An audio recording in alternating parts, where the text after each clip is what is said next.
নবম জাতীয় বেতন স্কেলে নারী কর্মচারীদের জন্য মাতৃত্বকালীন ছুটি ও অন্যান্য সুবিধা বিদ্যমান রয়েছে। মাতৃত্বকালীন ছুটিকে চাকরিকাল হিসেবে গণ্য করা হয় এবং এই ছুটি জমাকৃত কোনো ছুটি থেকে বিয়োগ করা হয় না। গর্ভকালীন যে কোনো সময়ে এই ছুটি গ্রহণ করা যায় এবং কর্মে নিয়োজিত আছেন বলে ধরে নিয়ে পূর্ণ বেতন প্রদান করা হয়।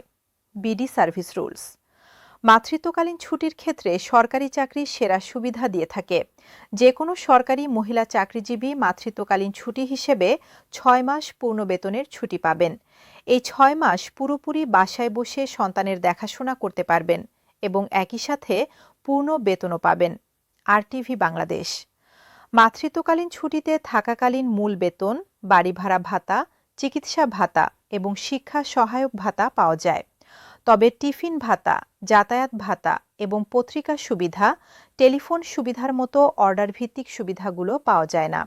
বিডি সার্ভিস রুলস বর্তমানে অনেক বেসরকারি প্রতিষ্ঠানে মাতৃত্বকালীন ছুটির সুবিধা চালু থাকলেও তা সরকারি চাকরির মতো এত দীর্ঘ ও সুবিধাজনক নয়।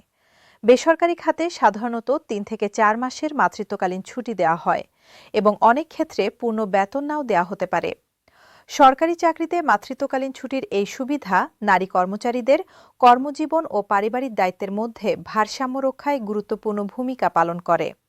এতে একজন নারী কর্মচারী নবজাতক সন্তানের প্রাথমিক যত্ন নিতে পারেন এবং একই সাথে তার চাকরি ও আর্থিক নিরাপত্তাও বজায় থাকে। বিশেষজ্ঞরা বলছেন, মাতৃত্বকালীন ছুটির এই সুবিধা নারীর কর্মসংস্থান বৃদ্ধিতে এবং কর্মক্ষেত্রে নারীর অংশগ্রহণ নিশ্চিত করতে সহায়ক ভূমিকা পালন করে। এতে নারীরা নিশ্চিন্তে মাতৃত্বের দায়িত্ব পালন করতে পারেন এবং পরবর্তীতে কর্মক্ষেত্রে ফিরে আসতে পারেন। তবে কর্মচারী সংগঠনগুলো বলছে যে নবম বেতন স্কেলে নারী কর্মচারীদের জন্য আরও বিশেষ সুবিধা অন্তর্ভুক্ত করা প্রয়োজন। তারা দাবি করছেন যে মাতৃত্বকালীন ছুটির সময়ে টিফিন ভাতা ও যাতায়াত ভাতাও প্রদান করা উচিত, কারণ এই সময়েও পরিবারের দৈনন্দিন ব্যয় অব্যাহত থাকে। সরকারি চাকরিতে বর্তমানে নারী কর্মচারীদের সংখ্যা ক্রমাগত বৃদ্ধি পাচ্ছে। বিভিন্ন মন্ত্রণালয়, অধিদপ্তর ও স্বায়ত্তশাসিত প্রতিষ্ঠানে নারীরা গুরুত্বপূর্ণ পদে দায়িত্ব পালন করছেন। এই পরিস্থিতিতে মাতৃত্বকালীন ছুটি ও সংশ্লিষ্ট সুবিধা আরও উন্নত করা প্রয়োজন। কিছু সংগঠন প্রস্তাব করেছে যে মাতৃত্বকালীন ছুটির পাশাপাশি পিতৃত্বকালীন ছুটিরও ব্যবস্থা করা উচিত, যাতে পিতামাতা উভয়ই নবজাতক সন্তানের যত্ন নিতে পারেন। তবে এই বিষয়ে এখনো কোনো সরকারি সিদ্ধান্ত আসেনি। বিশ্বের অনেক উন্নত দেশে মাতৃত্বকালীন ছুটির পাশাপাশি শিশু লালন পালনের জন্য বিশেষ ছুটি ও ডে কেয়ার সুবিধা প্রদান করা হয়। বাংলাদেশেও এ ধরনের সুবিধা চালু করার বিষয়ে আলোচনা হচ্ছে।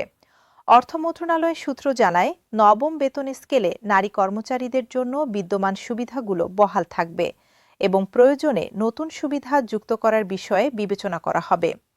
তবে যে কোনো নতুন সুবিধা যুক্ত করতে হলে তার আর্থিক প্রভাব বিশ্লেষণ করা প্রয়োজন।